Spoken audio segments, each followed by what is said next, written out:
Rebonjour et re-bienvenue sur la chaîne Le Goût des cadeaux de Noël. Dans cette vidéo, je vais vous montrer les quelques nouveautés et les quelques éditions limitées que j'ai en ma possession. Heureusement, cette fois-ci, je n'en ai pas beaucoup. Et un peu plus loin, je vous parlerai du concours qui vous permettra de gagner des cadeaux et de voir vos commandes remboursées. Dans la grosse nouveauté, il y a la Odin GLM que beaucoup attendent et qui va beaucoup plaire aux militaires, aux forces de l'ordre et aux utilisateurs de fusils d'assaut en général, y compris ceux qui font joujou à la guerre avec des armes à air comprimé. Mais ça, j'en parlerai en dernier, parce qu'avant ça, je vais vous montrer les quelques nouveautés et séries limitées de Noël. Allez, on va se débarrasser des bouboules qui m'emmerdent là. Voilà. Alors, on a d'abord la remplaçante de l'excellente i1R2 qui faisait 150 lumens pour un format ridicule que tous les possesseurs d'Olight doivent avoir accroché à leur clé. Cette fois, c'est la i1R2 Pro équipée d'une toute nouvelle LED et qui fait 180 lumens et 580 candela avec une portée de 48 mètres et 2 puissances. 5 lumens qui durera 12 heures et 180 lumens qui va durer 23 minutes. Autant vous dire que ça envoie pas mal pour une lampe aussi rikiki. Bien sûr, elle est étanche IPX8 et se recharge par port USB-C. Et il me semble que cette lampe sera offerte avec votre commande, mais c'est à vérifier. C'est vraiment la lampe à avoir tout le temps sur soi parce qu'elle a un éclairage assez sympa et très puissante et puis surtout elle a un faisceau qui est très agréable à l'œil. C'est la petite lampe qui vous servira à retrouver votre serrure quand vous rentrerez bourré ou alors qui vous servira à chercher un objet que vous avez laissé tomber dans votre bagnole. C'est également la lampe qui vous servira à plein de choses et notamment à vous éclairer la nuit quand vous êtes en pleine pampa et qu'il n'y a pas d'éclairage public et que vous ne savez pas où vous êtes. Autre nouveauté très sympa, c'est la Obulb MCS, que j'attendais impatiemment parce que je trouve le principe vraiment bien. On retrouve les mêmes fonctions que sur la Obulb MC, avec ses différents types d'éclairage, blanc faible, blanc fort, rouge, vert, bleu, couleur chatoyante pour mettre de l'ambiance dans la chambre de votre ado quand il recevra une copine de classe pour faire ses devoirs, prévoir des préservatifs et un rouleau de sopalin, c'est indispensable pour les devoirs. Couleur défilante pour votre ado quand elle fera une soirée pyjama avec ses copines, en écoutant à fond les symboles de la culture musicale française, Black M et Maître Gims. C'est juste un exemple. Et rouge clignotant pour quand vous aurez besoin de rouge clignotant, quoi. Voilà. Alors la différence de cette Obulb MCS avec les modèles MC, c'est qu'elle a un capteur de mouvement, donc elle détecte les mouvements, ce qui veut dire que si tu bouges une oreille, je le saurai parce que la lampe s'allumera, c'est compris ? C'est bon, t'énerve pas, oh. Et cette fonction, je trouve ça très malin, et ce qui est bien pensé aussi, c'est qu'elle s'allume sur la puissance faible. Et elle ne fonctionne de cette façon que si elle est posée sur son chargeur, branché. Donc c'est une lampe que vous pourrez laisser brancher en permanence dans le couloir ou dans la chambre de pépé, ce qui lui évitera de se perdre en allant pisser 5 fois par nuit. Rigolez pas, on verra quand vous aurez son âge. Et sinon, vous avez toujours le mode game qui existait déjà sur la MC, qui permet, en appuyant entre 5 et 200 fois, d'activer une fonction lumineuse aléatoire et tournoyante. Autant vous avouer que je n'ai jamais réussi, je suis une vraie brêle à ce jeu. Alors au passage, je précise que le chargeur mural fourni avec la Obulb MCS est compatible avec les autres Obulb et les Baton 3, les Perun Mini, les S2R Baton 2, S2R Baton, S1R Baton 2, etc., etc. Et permet également de charger bien d'autres choses avec son port USB intégré. C'est très malin, je trouve. Comme toujours, la lampe arrive dans un emballage très soigné de type casse-tête chinois, assez rigolo à ouvrir et encore plus rigolo à refermer. Essayez de le faire, vous m'en direz des nouvelles. Dans cette vente, il y a aussi une i5R EOS en édition limitée dégradée rouge, très sympa comme couleur. C'est une lampe d'essai de 350 lumens avec une portée de 64 mètres et une batterie rechargeable par USB-C. Si vous voulez la voir à l'œuvre, c'est dans la vidéo de la vente du Black Friday ici. Dans les trucs rigolos et sympas, il y a aussi une nouvelle tenue de cosmonaute pour vos bulbes. Cette fois-ci, elle est orange. C'est un scaphandre, donc vous mettez la Obulb dedans. À l'arrière, vous avez un connecteur magnétique qui permettra de charger la Obulb ou de la laisser allumer toute la nuit si votre enfant a du mal à s'endormir ou s'il a peur du noir. Et du coup, ça me permet de vous présenter le coffret Christmas Pack très sympa. C'est un cadeau très original à faire qui contient 2 hauts bulbes MC avec une tenue de Père Noël et une tenue cosmonaute. Voilà. Ça se présente comme ça. Vous avez une haut bulbe avec sa tenue cosmonaute et une autre bulbe avec son Père Noël. Je trouve ça très amusant. C'est très mignon et c'est très original comme cadeau à faire. Il y aura un coffret de ce type à gagner sur la chaîne. Alors, j'ai une grande nouvelle à vous annoncer. Après les lampes et après les couteaux, Olight a décidé de créer sa ligne de prêt-à-porter qui portera le nom de Olife. Et pour débuter cette collection, la marque Olife lance un magnifique étui pénien tactique destiné aux bushcrafters et survivalistes naturistes, ce qui leur permettra de se protéger la zézette quand ils crapahutent dans la nature hostile. Et comme on peut le voir, cet étui pénien très pratique peut se mettre dans le sens qu'on veut, selon son humeur du moment. Vous voyez ce que je veux dire? Mais t'es con quoi? Hein? C'est une sacoche de vélo. Quoi? C'est pour les vélos. Ah merde, c'est pas un étui pénien? Ah pardon, désolé, c'est une sacoche de selle de vélo. Ah. Oh, t'es vraiment trop con. Donc, c'est une sacoche de selle qui, comme son nom l'indique, s'accroche sous la selle et qui permet de ranger ces petits objets chiants comme les clés et quelques outils. Comment ça s'ouvre? Ah oui, ouais, ça. Voilà. Qui permet de ranger ces petits objets chiants comme ces clés et quelques outils, etc., etc. À l'intérieur, il y a une petite pochette extensible, c'est tout, et puis un compartiment principal dans lequel, malheureusement, vous ne pourrez pas mettre votre smartphone. Mais on peut y glisser un petit talkie-walkie pour les randos en groupe. Alors, par contre, pour ceux qui sont au régime sans selle, ou ceux qu'en cyclisme on appelle les danseuses, cette sacoche ne servira à rien, si vous n'avez pas de selle. Bref.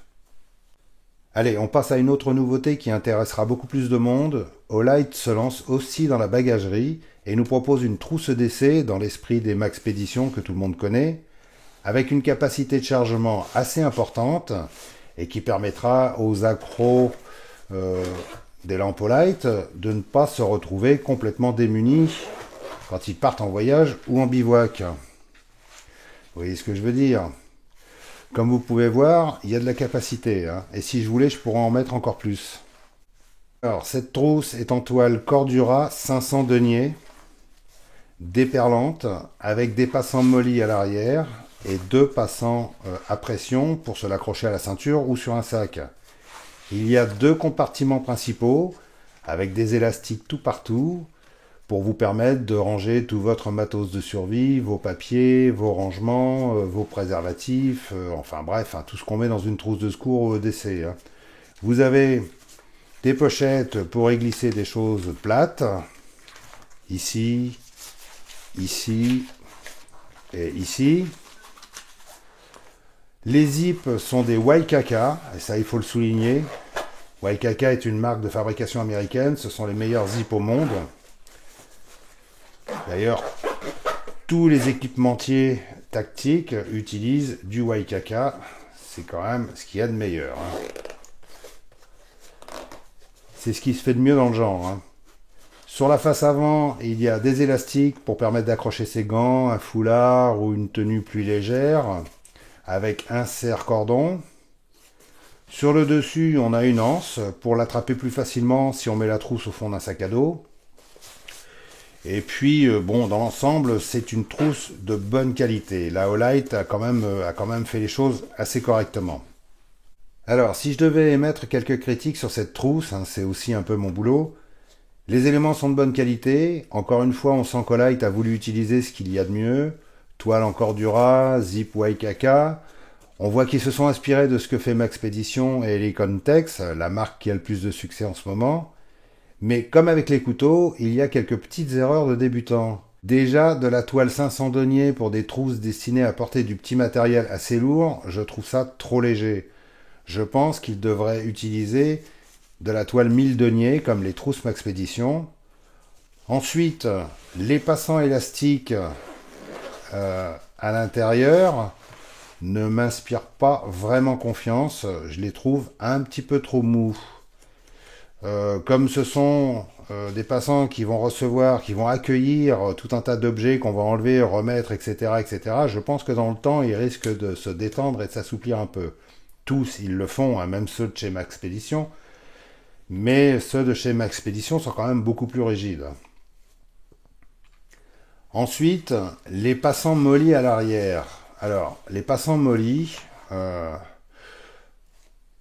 ça répond à un principe très simple. Normalement, les passants mollis, je vous montre cela, voilà. Derrière cette trousse, il y en a 3. Pourquoi? Parce que quand on fixe un élément sur un sac à dos, on utilise un passant molli sur 2. Donc ça veut dire que pour pouvoir fixer cette trousse correctement sur un sac, il va falloir que j'utilise les passants mollis qui sont sur le sac et que je fixe un passant molli sur 2. Voilà. Ça donnera à peu près ça. Comme ceci. Là, ils ont mis 2 rangées de passants mollis. Ça sert à quoi? À rien du tout. Pourquoi? Parce que si on veut fixer ça sur un sac, on ne pourra fixer que un seul passant, ou les deux, mais fixés sur un seul passant du sac. Donc ça veut dire que au bout du compte, ça sera pas super bien rigide comme fixation. Ensuite, deuxième critique, je trouve qu'ils sont trop souples. Voilà. Selon le principe des passants mollis, il faut que ce soit quand même un petit peu rigide. Ceux de Maxpédition sont super raides, ce qui permet de faire des montages assez, assez rigides. Alors que là, on voit bien que c'est de la toile pas très haut de gamme, pas très épaisse, et que ça risque de s'assouplir et de se ramollir très rapidement. Même remarque sur les 2 passants de ceinture qui sont pressionnés sur les passants mollis. Alors les passants ceinture sont mous, voilà, et les passants mollis sont mous aussi, et le passant ceinture vient se pressionner sur le passant molli. Je trouve pas ça très malin. Ça, ce sont des petites erreurs qui montrent que les Chinois n'ont pas encore tout compris au principe des passants mollis. Ils n'ont pas compris qu'ils doivent avoir un espacement précis pour pouvoir être utilisés, et doivent être assez épais pour supporter le poids d'une trousse bien remplie, donc bien lourde, sans que ça ballotte. Donc très honnêtement, c'est une trousse que je glisserai plutôt au fond d'un sac, mais surtout pas accrochée à l'extérieur. Alors, je lance un petit message à Olight, ou plutôt à Olife. Allez voir du côté de chez One Tigris, qui est une marque chinoise, qui est assez spécialisée dans ses équipements tactiques, et qui fait des choses assez intéressantes. Sinon, allez voir la marque Magforce, qui est thaïlandaise, qui est à l'origine de la marque Maxpédition, avant que les Américains reprennent le nom, et qui fabrique exactement la même chose que Maxpédition, mais sauf qu'ils n'ont pas le droit de s'appeler Maxpédition. Mais qui n'est pas distribué en France en plus, même pas en Europe d'ailleurs. Voilà, c'était mon opinion sur cette trousse d'essai. Je suis assez pointilleux, c'est clair, mais bon, maintenant il faut savoir que ça coûte 25 balles, hein, et que je pense que pour 25 balles, on a de la vraie toile Cordura, des Ipwa-KK, et c'est déjà très bien. Allez, maintenant ceux que ça n'intéresse pas peuvent sauter directement à la fin de la vidéo, parce que je vais présenter la lampe Odin GLM, et ça va être assez touffu techniquement. Alors la dernière fois, j'avais présenté l'excellente Balder Pro R, qui est une lampe pour armes de poing et d'épaule équipée d'un laser comme celle-ci. Et comme on me demande souvent de présenter un peu plus de lampes pour armes, j'en profite pour vous montrer cette nouvelle Odin GLM. Alors pour les néophytes que ça intéresserait quand même, en résumé, c'est une lampe tactique destinée à être fixée sur une arme de type fusil d'assaut, munie de garde-main, avec système de fixation M-LOK. Le garde-main, c'est ce qui entoure le canon et qui permet de tenir l'arme pendant qu'on tire sans se cramer les mains. Parce que ça chauffe quand même pas mal au bout de quelques rafales, hein. Et l'intérêt de cette Odin, c'est qu'elle est munie d'un système breveté par Olight qui permet de l'enlever facilement de l'arme pour l'utiliser comme une lampe à main. Ceux qui ont déjà eu l'occasion de tester les premiers modèles savent que c'est carrément pratique de pouvoir enlever et remettre la lampe en 2 secondes, hein, sans être obligé de se retaper tous les réglages. Parce que cette Odin GLM, comme sur la Balder Pro R, a un laser vert intégré à l'optique de la lampe. Donc c'est un organe de visée, donc c'est sensible au choc, et techniquement c'est quand même une sacrée performance.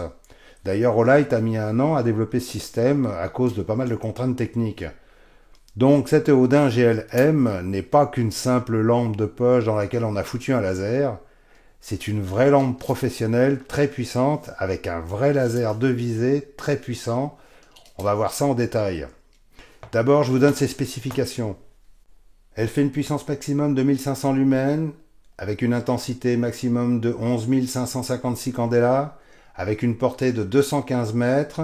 Elle fonctionne sur 3 modes et 2 niveaux, high et low. Un mode lampe seule, un mode lampe plus laser et un mode laser seul.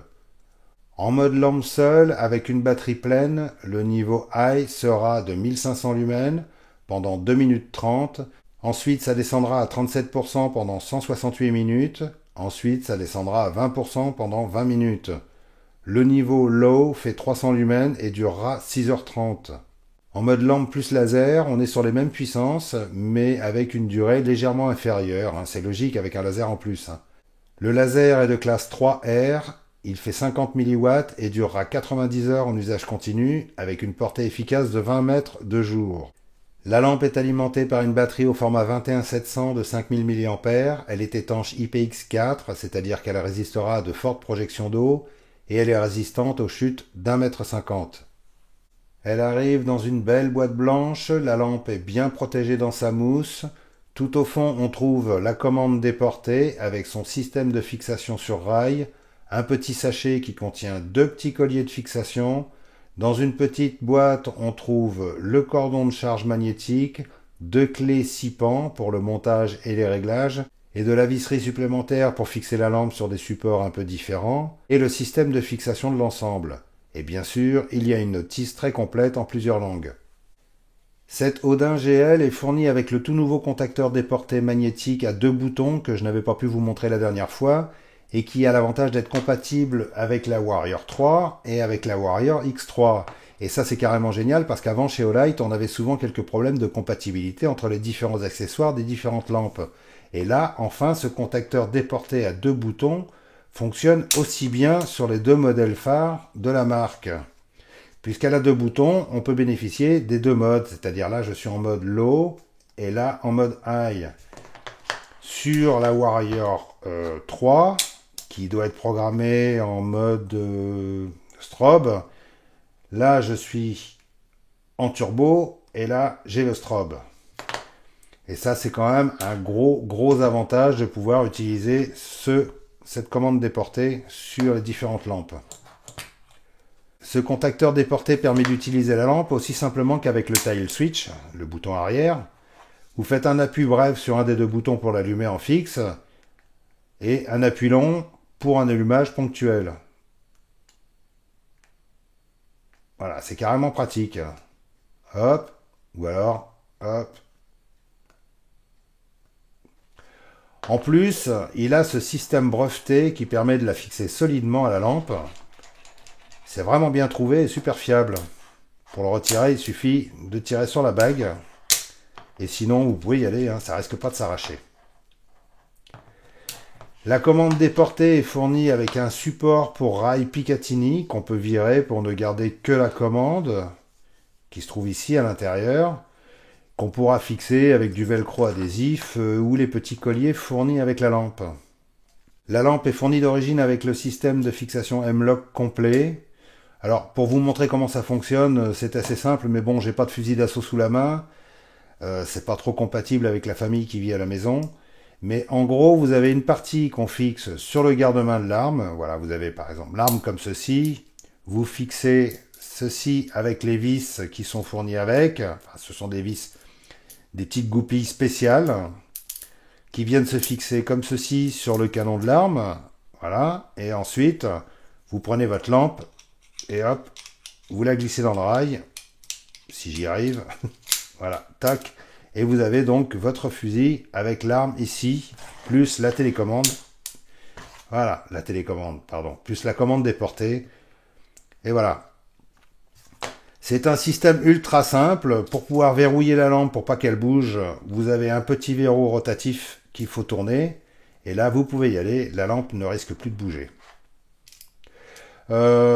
C'est un système, comment dire, extrêmement fiable, breveté par Olight, et qui permet surtout à la lampe de rester bien, comment dire, fixe d'une façon irrémédiable quasiment, parce que comme elle comporte un faisceau laser, ça se dérègle assez facilement. c'est un système qui demande à être réglé. Hein. Donc, il vaut mieux pas que la lampe se balade à chaque fois qu'on l'enlève et qu'on la remet, il vaut mieux pas qu'elle se balade de n'importe comment. Franchement, c'est un système super fiable, breveté par Olight, et bon, j'ai pas de retour particulier à ce sujet, mais vu que ça se destine à des usages guerriers, je suppose que c'est quand même d'une grande fiabilité. Hein. Si certains parmi vous avaient des infos ou un retour à faire, je suis preneur. Dans la mesure où il y a un laser, cette lampe comporte deux petites vis de réglage ici. Parce que quand vous aurez fixé votre lampe sur votre arme, il faudra fatalement faire le réglage du faisceau laser pour pas tirer à côté, quoi. C'est normal, ça demande toujours un petit ajustement. Donc vous avez deux petites vis de réglage ici pour régler le faisceau laser. Son fonctionnement est très simple. La sélection des différents modes se fait par une bague rotative. Ici, vous êtes en mode lampe, comme ceci. Ici, vous êtes en mode lampe plus laser. Et ici, vous êtes en laser seul. Ce qu'il faut savoir, c'est que l'activation des trois positions ne se fait pas mécaniquement, mais magnétiquement. Donc, c'est censé mieux supporter les multiples manipulations. Là encore, je n'ai pas assez de recul sur ce système.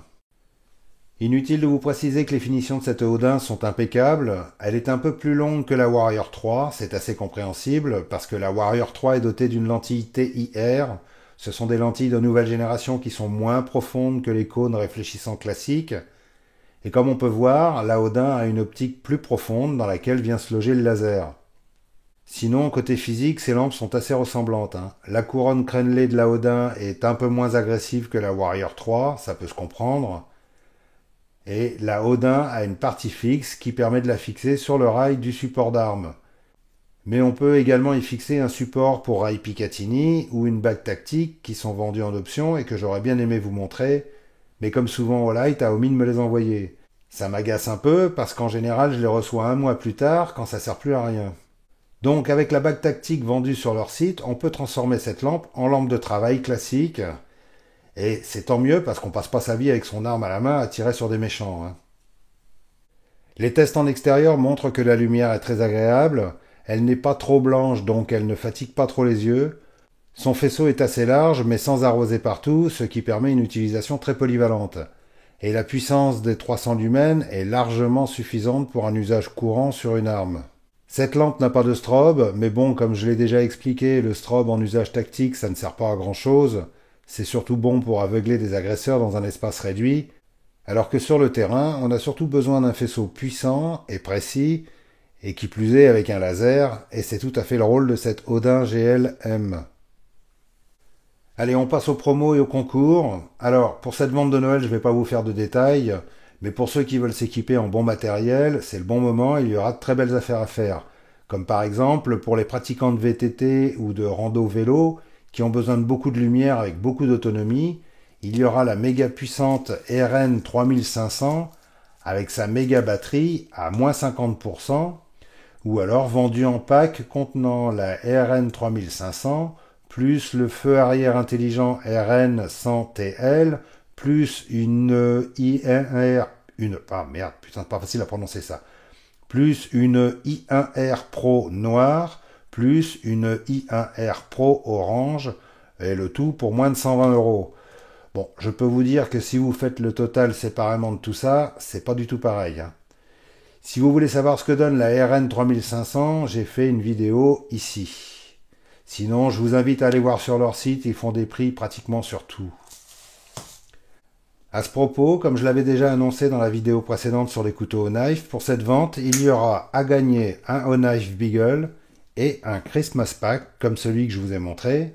Et il y aura aussi 2 personnes qui seront tirées au sort et qui auront leur commande intégralement remboursée si elles ont utilisé les liens que j'ai mis sous les vidéos ou sur ma page Facebook.